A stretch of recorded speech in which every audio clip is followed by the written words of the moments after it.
We are looking at sample ordinances that other cities have introduced. Other of my colleague mayors have introduced. San Antonio, it has introduced one. In fact, San Antonio passed this ordinance 2 weeks ago, requiring above certain temperatures that workers get 15-minute rest periods, heat relief stations, and shade for workers. But it has already run afoul of Texas state law.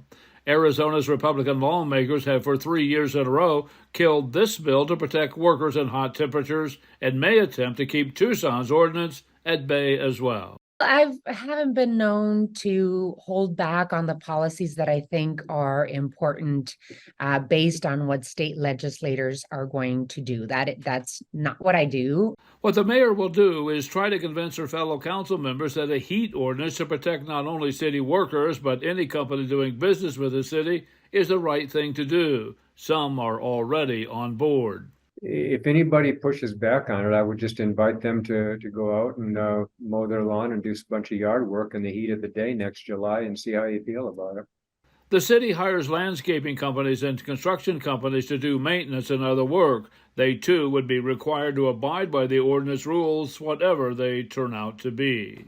What are the policies that we have now? And then how do we increase those policies to further protect our outdoor workers? What are the most practical and pragmatic steps that we can take?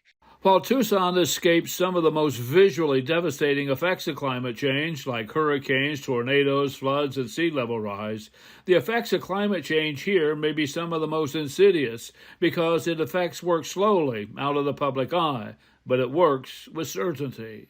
You have to remember that extreme heat is one of the deadliest climate disasters on Earth.